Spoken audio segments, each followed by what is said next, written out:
Hi, I'm not going to waste your time. I'm going to learn you how to make raw unsalted cheese from raw fermented milk. So first, you need raw fermented milk. It can be in a glass jar, it can be in a bottle, it can be in whatever, but a gallon jar is the best way to store it, honestly. That's my opinion. And you need your raw milk to ferment. Kind of like this. You see, this is the raw cheese part, and this is whey. This is the green water. Sometimes the raw milk will ferment in a way that you won't get this separation, that the whole thing will uniformly be kind of like yogurt, and it will not be cheese swimming in whey. But that doesn't matter. What matters is this. Look, if I take a spoon and I take the milk, it's not liquid. It's like a yogurt. It's like a sponge or whatever. It needs to not be liquid. And this is not sour cream. The cream is already outside. Sometimes the cream will get like solid and it will look like yogurt, but the milk under it will still be liquid. No, you want the milk under the cream to be like this. Now, if your raw milk is like this, it's no longer liquid, but it's kind of solid. It's the fourth phase of water. It's like a jelly. Then it doesn't really matter if it's separated or not. Once it's no longer liquid, it's ready for you to make raw cheese from it. Now, I will show you a setup to make raw cheese the easiest. First, you need a bucket or a pot where you can like hang the strainer in or something like that. It can be metal, it can even be plastic, because you will not drink the whey from this. This is just a container for you to give you space. Then you need a glass or ceramic bowl to collect the whey, which will be dripping from the cheese.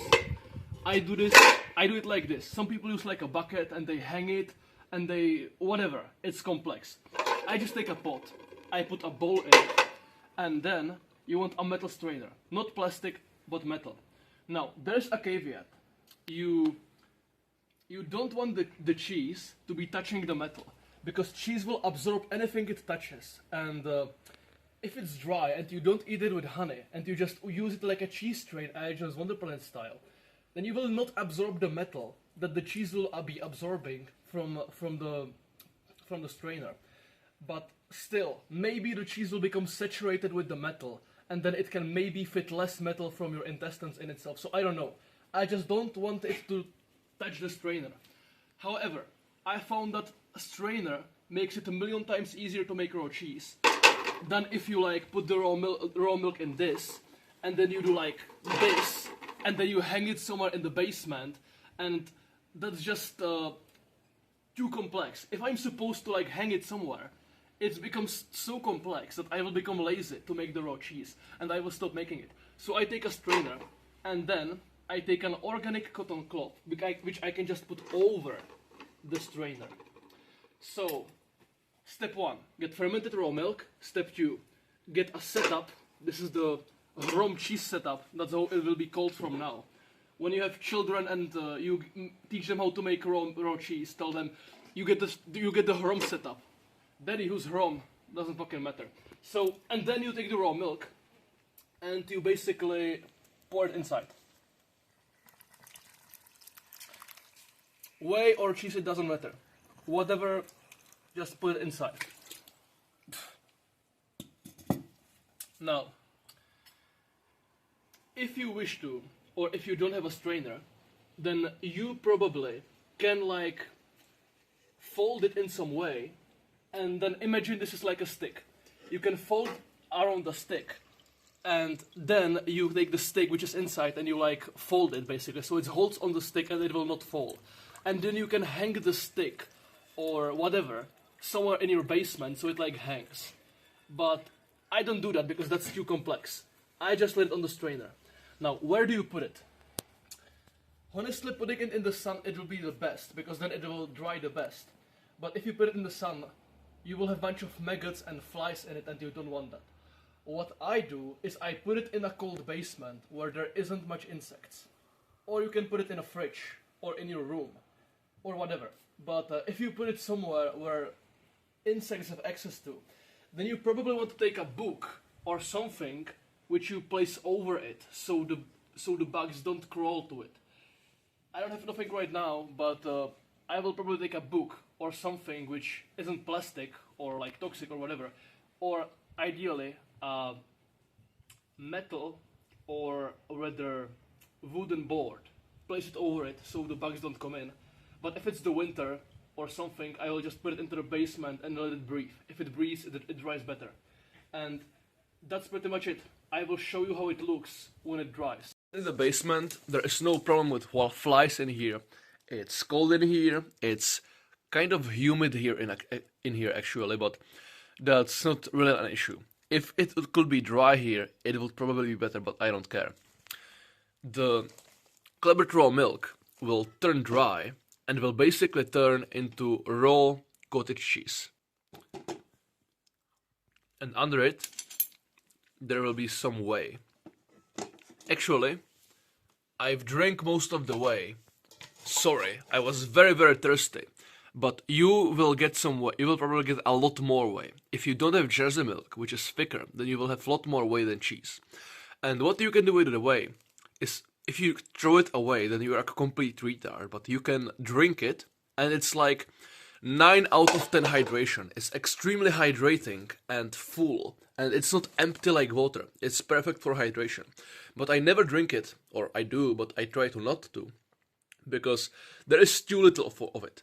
What I do is I have a dirty glass after raw milk, and I fill it with spring or well water, and every time I get buttermilk from making raw butter, or I get whey from making cheese, I put it inside of the spring or well water, because then the well water or the spring water will become more hydrating, because first, it's getting mixed with nutrients from the whey, and second, the whey and buttermilk will literally make the well water ferment, and it will taste better. So, whey is like 9 out of 10 hydration, but you get like 100 milliliters of it. If you put it into a gallon jar of water, then you will turn that gallon jar of water, you will ferment the water and mix it with some nutrition, and then you will get some drink which is like 5 out of 10 hydration. Expect you will have 4 liters of it, instead of like 100 milliliters of it. So yeah, it's worth it to do it like this. Now, with the cheese itself, you can either have a cheese press, which is, I don't know how to describe it. You can look up cheese press, but you actually never fucking need it ever inside of your life. Or you can put it on some plate or something and let it dry out in the air. Or you can leave it out in the basement as long as you can, and the longer you leave it in open air, the better.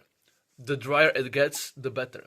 But if it's dry like this, then it's good enough and it will work just like it's supposed to work. So what I do is I just fill a mason jar with it, and I leave it somewhere with the open lid, so some moisture can evaporate, still can keep evaporating. But honestly, I don't really care. I just fill a jar with it, and then you have a glass or a jar of raw unsalted cheese, and that's enough. That's how you do it. I've got a glass of raw unsalted cheese which I can carry around with me. What I do is that usually I keep it open slightly or something, so some of the air can evaporate. And I'm not going to lie, this thing, it isn't completely dry. It isn't completely dry. There is some water in it. And if you leave it sitting out in the sunlight, then you will see a bunch of whey and water coming out of it. And then you can open it and you can like sort of drink it or like get rid of it. But yeah, there is some liquid in this. But despite it not being perfectly dry, it's fine, because it does the thing it's supposed to do. You can do cheese strains with it, it will absorb toxicity in your intestines, it will get you rid of nausea when you eat it. This is raw unsalted cheese. If it was drier, it would probably be better, but it doesn't really matter. This is fine enough. This is raw unsalted cheese by Edge's Wonder Planets. And some small minuscule amount of whey and water coming out from it, which it's really not a lot. That doesn't matter. And if you're concerned, then you can just leave it in the strainer or put it on some plate and wait for it to dry in the air for longer. You don't even need a cheese press or anything complex like that. If I thought that I need a cheese press or something, then I will think I will start making raw cheese when I get the money for a cheese press. And I will be not eating raw cheese for 5 years straight on the Primal diet, because I will not get a cheese press by now because I just don't consider it a priority, or I don't have money or something because I'm unemployed.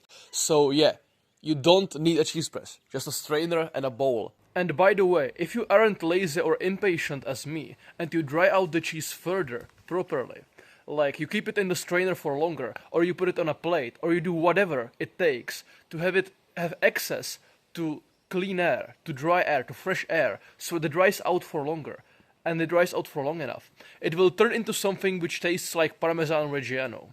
You know, that expensive high-end cheese supposedly made from raw milk, even though it's heated and salted. But yeah, if you have raw unsalted cottage cheese and you dry it out for long enough, it will literally turn into something that tastes literally like Parmesano Reggiano, and it's really damn cool. You never, absolutely fucking never want to buy raw unsalted cheese, because it's expensive as fuck, and it's completely worthless. You can just buy a gallon of raw milk, let it ferment, and then put it into a fucking strainer, and you have raw unsalted cottage cheese, and it's almost fucking free. It's like 900% cheaper than buying raw unsalted cheese wherever you live. If you have an Amish living in your backyard who can just sell it to you, okay, do it. But just make cheese. Now, I've been on the Primal diet for the last 5 years, since I was 16. And if you want more Primal diet advice like this, then you might check out the first link in the description. Eat raw meat, get tan, and grow your hair out.